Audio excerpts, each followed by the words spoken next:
नमस्कार, भव्य भारत न्यूज़ में आप सभी दर्शकों का स्वागत है। आज हमारा कारवां आनंद योग अमृत ट्रस्ट में आया है और हम यहाँ पे बात करेंगे आनंद योग अमृत ट्रस्ट के फाउंडर श्री श्री आपके गोपाल कृष्ण जी से, आचार्य गोपाल कृष्ण जी से। तो आचार्य गोपाल कृष्ण जी आज हमारे सामने हैं और देश की जो समस्या है, आज की तारीख में जो देश की समस्या है, वो सारे लोग शहर की तरफ पलायन कर रहे हैं, आए हैं, चाहे वो नौकरी के लिए हो, चाहे और भी किसी धंधे से जुड़े हो, कोई हॉस्पिटल भागता है। क्यों? क्योंकि उनका पेट बड़ा हो गया है। पेट बड़ा होने का मतलब क्या है कि खाते पीते घर के दिखते हैं, लेकिन उसमें कितनी बीमारियां छुपी हुई है, अंदर के पेट का रहस्य क्या है और जो बाहर पेट निकलता है उसका रहस्य क्या है, और मरने के बाद आखिर पेट क्यों फूल जाता है, इन सब विषयों पर प्रकाश डालेंगे हमारे आचार्य जी। आचार्य जी, आपका स्वागत है। आचार्य जी, अभी जो सवाल आपने सुना होगा तो उस पर चाहेंगे कि आप जवाब दीजिए कि क्या है ये पेट का क्या सिद्धांत है, और पेट को बहुत लोग परेशान रहते हैं पेट से, तो उसको किस तरह से आप लेते हैं पेट को, और क्या शिक्षा देना चाहेंगे लोगों को? देखिए, पेट जो है सारी बीमारी की जड़ है। सारी बीमारियों की जड़ है। पेट ठीक है तो सब कुछ ठीक है। अब पेट निकल रहा है लोगों का तो बीमारियां भी निकल रही हैं। अगर पेट ठीक करना है तो पहले तो अपना खान पान ठीक करें, जो प्राकृतिक चीज़ें हैं वो खाएं, जिससे कि हमारा शरीर स्वस्थ रहे। देखिए, 3 चीज़ें हैं, आपको बता देता हूँ और वो बहुत लाभकारी रहेंगी और ज़िंदगी के अंदर आपको फ़ायदा करेंगी। पहली चीज़, जो आपका खून बनाए, क्योंकि जब खून बनेगा तभी तो आप स्वस्थ रहेंगे, और वो खून बनाने के लिए आपको प्राकृतिक चीज़ों में आना ही पड़ेगा। जैसे फल हो गया, सलाद हो गया, हरी सब्जियां हो गई और अंकुरित चीज़ें हो गई। वो सब चीज़ें जो हैं आपको खून बनाएंगी। नहीं तो क्या होगा, अगर आप दूसरी चीज़ें लेंगे वो खून नहीं बनाती हैं, वो कुछ और बनाती हैं, खून को ख़राब ही करती हैं। तो सबसे पहले आपने ध्यान रखना है, याद रखिएगा, पहली चीज़ जो खून बनाए। दूसरी चीज़ खून को बढ़ावा दे और उसके अंदर ऑक्सीजन डाले, वो क्या है? वो है पानी। 70% पानी चाहिए नहीं चाहिए हमारी बॉडी को? हाँ। और हम पीते कितना है? कम पानी पीते हैं। और जब कम पानी पिएंगे तो समझ लीजिएगा हमारा खून जो है उसमें ऑक्सीजन नहीं पहुंचेगी। दूसरी बात ये, खून गाढ़ा हो जाएगा, फिर डॉक्टर कहेंगे दवाई खा लो भाई खून पतला करने की। तो खून जब गाढ़ा हो जाएगा तो दिक्कतें आएंगी। तो इसलिए आपने क्या करना है, पानी खूब पीजिएगा। 3 से 4 लीटर पानी आपके शरीर के लिए बहुत ज़्यादा ज़रूरी है, तो ज़रूर पानी पीजिएगा। उसके अंदर ऑक्सीजन भी होता है और ब्लड सर्कुलेशन भी अच्छे से होगा। अब खून को भगाना ये भी ज़रूरी है, क्योंकि खून एक जगह रहा या गंदगी हो जाएगी फिर तो मुश्किल हो जाएगी। तो उसके लिए क्या करना है, आपकी सांसें, अगर आपकी सांसें ठीक चल रही हैं तो शरीर ठीक होगा, नहीं तो छुट्टी हो जाएगी। अब सांस कैसे लें? अब कई लोग जो है अपनी छाती को चलाते हैं और कई लोग अपने पेट को चलाते हैं। तो ठीक कौन सा होना चाहिए भाई? सामान तो हमारा जो है छाती में लगा हुआ है ना। जैसे छाती में हमारे हार्ट चलता है, 24 घंटे हम सांस लेते हैं तो 24 घंटे हमारे क्या चलता है? हार्ट चलता है। और जब हार्ट चलता है उसको सपोर्ट कौन देता है? फेफड़े देते नहीं देते? और फेफड़ों के अंदर बहुत सारी वायु कोश होते हैं। वो वायु कोश क्या करती हैं? हमारे अंदर ऑक्सीजन जो डालते हैं, प्योरीफाई करके हमारे ब्लड में डालते हैं। तो कितना ज़रूरी है।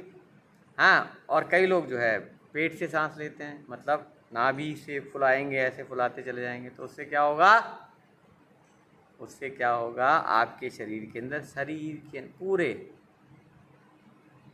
गंदगी चली जाएगी, और गंदगी जाने से क्या होगा, बीमारी होगी। तो ये बहुत बड़ा कारण है बीमारी का।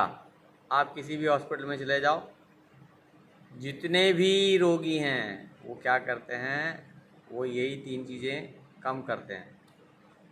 जैसे मेरे पास आते हैं बहुत सारे लोग, ठीक है, जब हम पूछते हैं भाई क्या खाते हो, क्या जी हम ये खा लेते हैं वो खा लेते हैं। मैंने कहा फ्रूट खाते हो,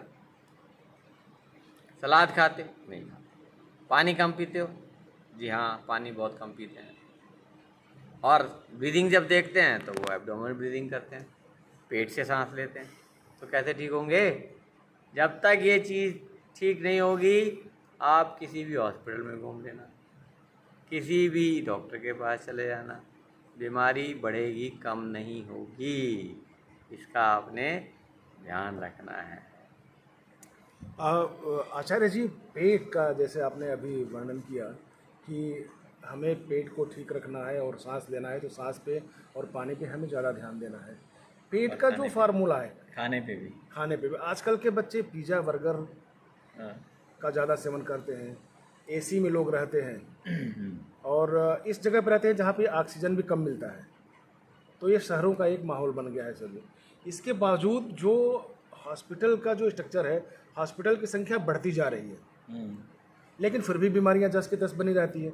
यानी कि जो हॉस्पिटल जाता है वो बीमार ही जिंदगी भर आता है, वो ठीक होने का नाम नहीं लेता। इसका कारण क्या आपको लगता है? मेरे को तो हंसी आती है। जी, आपने बहुत अच्छा कहा कि हॉस्पिटल बढ़ते जा रहे हैं, बीमारियाँ बीमारियां भी बढ़ती जा रही है उसी क्रम में। बढ़ती भी जा रही हैं। तो पहली बात समझ लीजिएगा, हमारी जो पढ़ाई लिखाई है वो बहुत ज़्यादा ख़राब हो गई है। किताब में लिखा हुआ है पिज़्ज़ा बर्गर नहीं खाना, जंक फूड नहीं खाना, नुकसान करता है। हैं, वही बच्चा पढ़ के कहता है मम्मा एक कोल्ड ड्रिंक मंगा दो, एक पिज़्ज़ा मंगा दो, एक बर्गर मंगा दो, फिर ठीक रहेगा। तो ये क्या है भाई? इसमें क्या है? पढ़ तो रहा है कि नहीं खाना, और माँ को ऑर्डर दे रहा है मंगा दो, तो कैसे चलेगा भाई? ठीक है। और आज के समय में जो है लेट खाना, लेट सोना है, और लेट उठना। अब ऐसे पोयम होती है early to bed early to rise makes healthy wealthy wise. कहाँ से होगा भाई? जब आदमी सो के ही 10 बजे उठेगा तो क्या होगा? तो है ना हंसी की बात, खुद ही बीमार पड़ रहे हैं, खुद ही उल्टा सीधा कर रहे हैं। भैया जो प्रकृति ने समय दिया है उस हिसाब से चलोगे तो आपको इस प्रकृति में सरवाइव कर पाओगे, नहीं तो कहावत भी है 12 के भाव चले जाओगे। इसका ध्यान रखना, ठीक है, तभी होगा फ़ायदा। आचार्य जी, आपने अच्छे लहजे में बताया, अच्छे अंदाज में बताया आपने। अब एक सवाल उठता है कि हम जो योगा करते हैं, हम बाहर बिल्कुल नहीं निकलते, हम अपने घर में ही योगा करते हैं। जो भी हमें जानकारी है हम घर में ही योगा करते हैं। और पहले के महर्षि प्रकृति के साथ जाके मिल के करते थे, तो उनका पेट बिल्कुल सपाट रहता था, बल्कि काबू में रहता था। आज जितने भी हैं, जैसे कि आपका मैं देख रहा हूँ सारे हैं और कई सालों से देखा जा रहा है आपको, तो वही अगला सवाल है कि बच्चे क्या करें, किस तरह से करें? सब कुछ जानते हुए भी अपने आप को कंट्रोल नहीं कर पाते, माँ बाप भी कंट्रोल नहीं कर पाते इन चीज़ों को। आंखें खराब होने लगती है, चश्मा लग जाता है, इतने बड़े बड़े चश्मे लग जाते हैं, बॉडी ऐसे हाथी की तरह हो जाती है। लेकिन गणेश जी को अगर छोड़ दें तो देवों में देखा जाता है कि शरीर बिल्कुल स्लिम है। इसको आप कैसे बताएंगे लोगों को? मुझे कई बार हंसी इसलिए आ जाती है क्योंकि सब कुछ उल्टा ही चल रहा है। देखिए ऑक्सीजन जो है शरीर को घटाती है ऑक्सीजन शरीर के मोटापे को घटाती है हमेशा, ठीक है, और दौड़ाती है। कार्बन डाइऑक्साइड फैलाती है और बिठाती है। जैसे आप एसी में बैठे हैं, हाँ बड़ा खुश हो रहे हैं, लेकिन देता क्या है? Carbon dioxide.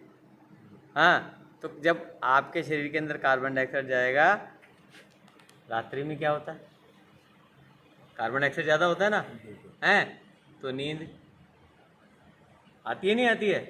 तो जब कार्बन डाइऑक्साइड आपकी मात्रा आपके अंदर ज़्यादा चली जाएगी तो आदमी शरीर सुस्त हो जाएगा। सुस्त होता है।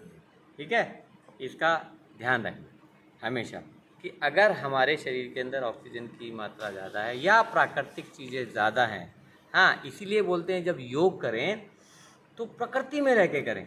हाँ, अब आप घर में कर रहे हैं, ठीक है, अगर घर में कर रहे हैं तो कम से कम पेड़ पौधे तो लगाओ ताकि प्रकृति का वास हो, तभी तो फ़ायदा होगा।